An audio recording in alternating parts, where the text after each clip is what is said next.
बिस्मिल्लाहिर्रहमानिर्रहीम। अस्सलाम वालेकुम स्टूडेंट्स। एग्जाम्पल नंबर 12 करेंगे हम यूनिट नंबर 2 की। The value of a stock follows the exponential growth model P T equal to P naught e raise to power R T. यानी जो value है stock की ग्रोथ की, इसको एक एक्सपोनेंशियल जो है फंक्शन की फॉर्म में हमें दिया हुआ है। यहाँ पे पी नॉट क्या है? P not is the initial stock price, यानी जो इसकी इब्तदाई स्टॉक की वैल्यू है वो पी नॉट है, जो कि हमें आगे बताई हुई है कि कितनी है।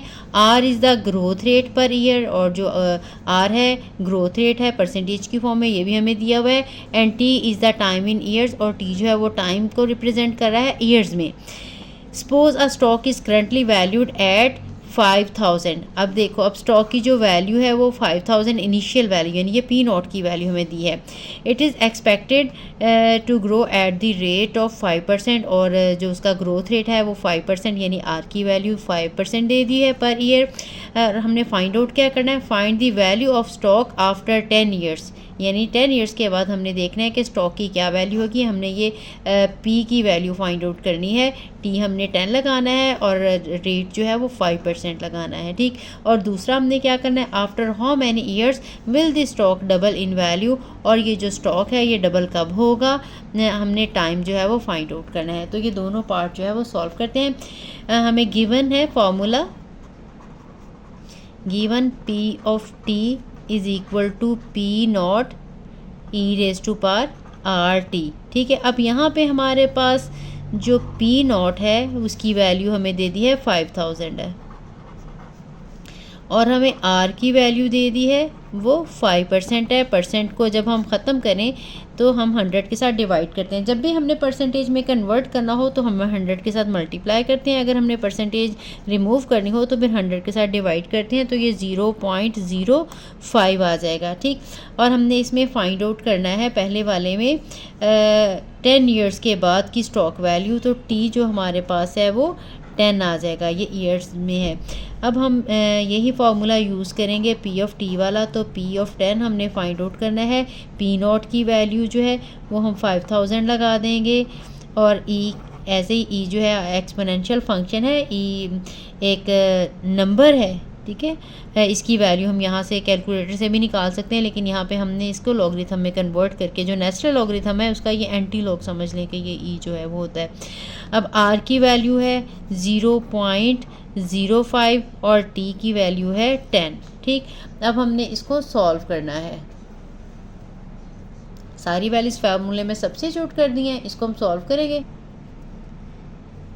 ये हमारे पास 5000 है, और e की पावर इसको जब हम मल्टीप्लाई करेंगे 0.05 को 10 के साथ, तो ये 0.5 आ जाएगी, ठीक। अब हमने इसकी वैल्यू जो है वो कैलकुलेटर से फाइंड आउट करनी है। कैलकुलेटर पे एक बना होगा बटन जिसके ऊपर इस तरह से L और N लिखा होता है, और साथ में E शिफ्ट में लिखा होता है।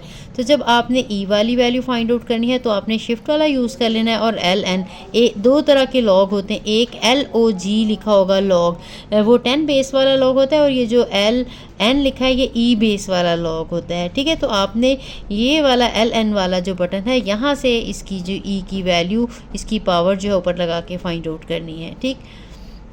अगर किसी को समझ ना आए कि ये कैसे वैल्यू फाइंड आउट करनी है तो फिर मैं आपको कैलकुलेटर से अलग से एक वीडियो बना के तो समझा दूँगी।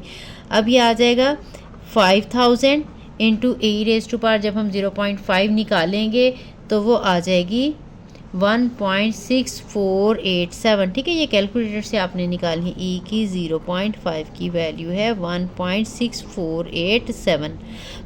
काफ़ी सारे कैलकुलेटर ऐसे हैं जिसमें हमने पहले ये वाला बटन प्रेस करना है, उसके बाद हमने ये वैल्यू जो है वो 0.5 लगा के इक्वल का बटन प्रेस कर देना है। और कुछ ऐसे होंगे जिसमें हमने 0.5 जो है लिखना है। 0.5 लिखने के बाद हमने शिफ्ट दबा के ये ई वाला बटन प्रेस कर देना है, तो इसकी वैल्यू आ जाएगी। अब डिफरेंट कैलकुलेटर के अकॉर्डिंग ये डिफरेंट होगा। अच्छा, अब इसको आपने चेक कर लेना मल्टीप्लाई करके एक दफ़ा, आपको पता चल जाएगा कि आपके कैलकुलेटर में किस तरह से आ रहा है। जिस वाले में मोस्टली कैलकुलेटर में एक बार में लिखा आ रहा होता है उसमें पहले हमने ई लगाना है, जिसमें ई लिखा आ जाता है, तो उसके बाद हमें ये वैल्यू लगा के इक्वल करना पड़ेगा। कुछ में ये ई लिखा हुआ नहीं आता, हमने 0.5 दबा के लिख के तो उसके बाद शिफ्ट करके तो हमने ये वाला बटन प्रेस कर लेना है, तो डायरेक्टली इसकी वैल्यू ही आ जाएगी। अच्छा, अब इसको हम कैलकुलेटर की हेल्प से मल्टीप्लाई करेंगे तो ये आ जाएगा 82 और 44, 8244 आंसर आ गया हमारा। और इसका सेकंड पार्ट हमने क्या करना है, after how many year will be the stock double in value, कि किस टाइम जो है स्टॉक डबल हो जाएगा। यहाँ पे हमारे पास जो स्टॉक वैल्यू थी वो P थी, अब इसका ये हमारे पास जो इनिशियल वैल्यू है वो P0 है, इसका डबल हो जाए, इसका मतलब है ये सेकंड पार्ट में फॉर डबल वैल्यू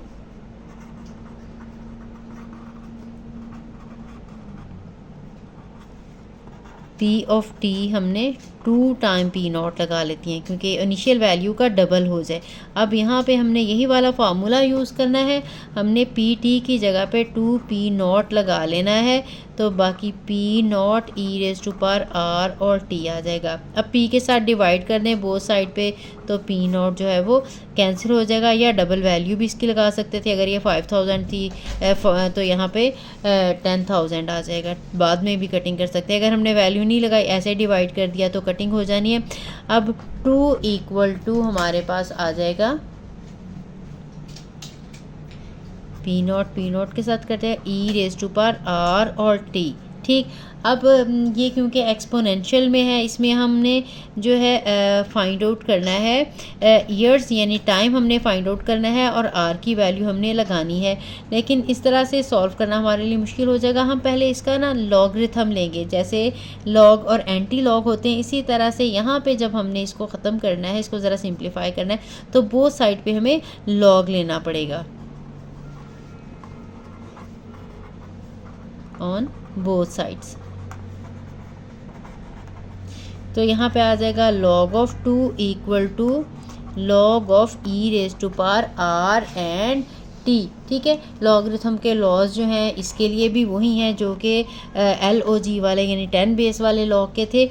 अब उसमें आपने पढ़ा होगा पहली क्लासेस में कि जो पावर होती है वो लॉग के स्टार्ट में आ जाती है, RT log of E बन जाएगा। अगर उसमें भी जैसे हम पढ़ा था log of 2 की पावर 3 लेते थे तो वो 3 log of 2 आ जाता था, ठीक।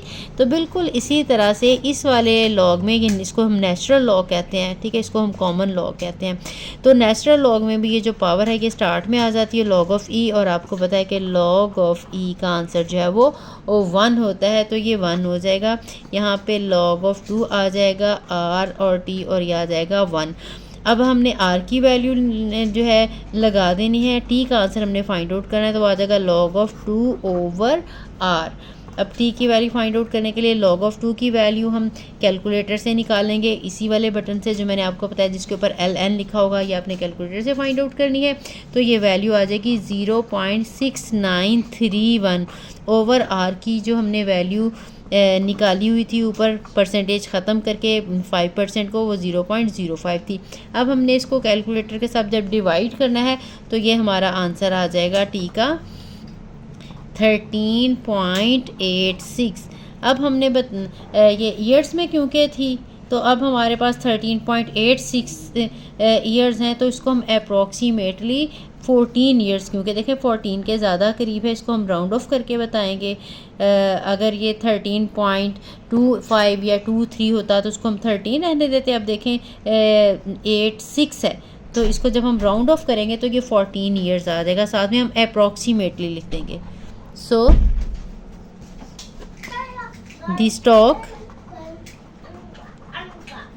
the stock will double in value in approximately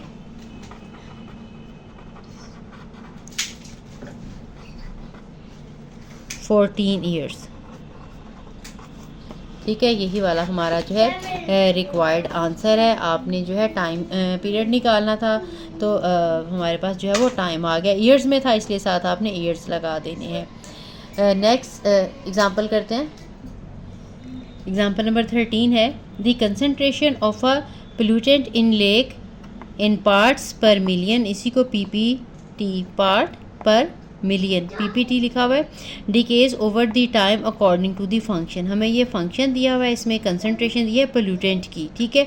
और where T is the time in days, अब ये जो टी है ये टाइम है डेज में है, since the pollutant was introduced, ठीक है। इसके बाद हमने जो है मालूम क्या करना है, पहला पार्ट दिया हुआ है what is the concentration of pollutant after 4 year, 4 years के बाद हमने कंसनट्रेशन फाइंड आउट करनी है। इसमें टी की जगह पे हमने जस्ट 4 जो है लगाना है, इसको सॉल्व करना है तो हमारे पास आंसर आ जाएगा। और दूसरे पार्ट में हमने क्या करना है, after how many years will be concentration drop below 10 ppm, और हमने बताना है कि जो है कितने टाइम में ये जो कंसनट्रेशन है ये 10 हो जाएगी। तो अब हमने जो है इसमें कंसनट्रेशन की जगह पे 10 लगाना है और टी की वैल्यू जो है वो फाइंड आउट करनी है। बहुत सिंपल से क्वेश्चन है, स्टेटमेंट वाले हैं, देख के ज़रा थोड़ा सा लग रहा है लेकिन बहुत आसान से क्वेश्चन है। तो उसका सोल्यूशन जो है वो स्टार्ट करते हैं। फर्स्ट पार्ट है इसका जो हमने फाइंड आउट करना। इसके लिए पहले हम लिखेंगे, हमें फंक्शन जो दिया हुआ है दी pollutant concentration function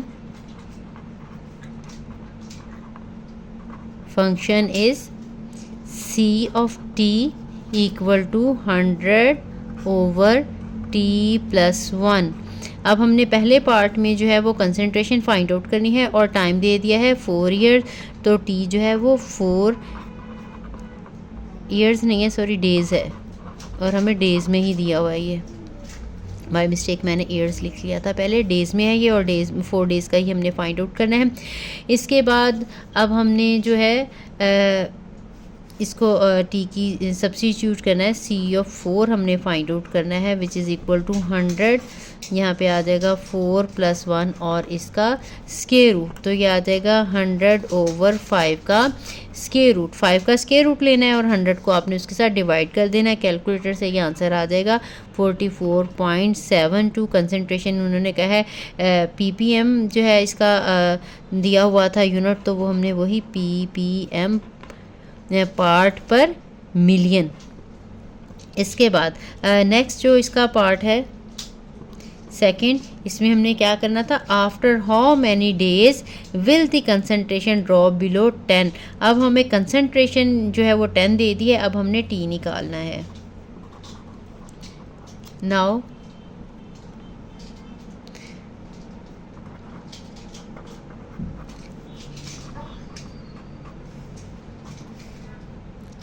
when will the concentration, ये दूसरा पार्ट लिख रही हूँ क्वेश्चन पहले, ड्रॉप बिलो 10 ppm। अब इसमें C of t हमें दे दिया है कि वो 10 ppm है और हमने फाइंड आउट क्या करना है, हमने इसमें टाइम फाइंड आउट करना है। तो हम फार्मूला लिखेंगे और फार्मूला में वैल्यू सब्स्टिट्यूट कर देंगे। फार्मूला हमारा वही C of t is equal to 100 over t + 1 का स्क्वायर रूट। अब यहाँ पे इसकी वैल्यू हम लगा देंगे 10 is equal to 100 over t + 1 का स्क्वायर रूट। इसके बाद इस इक्वेशन को हमने सिंप्लीफाई करके t की वैल्यू निकालनी है। क्रॉस मल्टीप्लिकेशन करेंगे, आ जाएगा 10t + 1 का स्क्वायर रूट इक्वल टू 100, और ये 10 इस साइड पे ले आएंगे तो ये आ जाएगा t + 1 का square root is equal to 100 over 10, यानी आंसर आ जाएगा 10। इसके बाद हमने क्या करना है, स्क्वायर रूट ख़त्म करने के लिए बोथ साइड पे स्क्वायर लेना पड़ता है, तो हम स्क्वायर लेंगे, t + 1 इसका स्क्वायर आ जाएगा, इस साइड पे 10 का स्क्वायर आ जाएगा, तो ये हमारे पास आ जाएगा t + 1 इज़ इक्वल टू 10 का स्क्वायर 100 है। इसके बाद t इज़ इक्वल टू 100 ये साइड पे आएगा तो ये -1 हो जाएगा, तो ये आ जाएगा 99। क्योंकि ये डेज़ में था यूनिट तो ये हमने डेज साथ लगा देना है। तो यही रिक्वायर्ड है हमारा जो भी क्वेश्चन था, तो हम लिख देंगे आफ्टर 99 days the concentration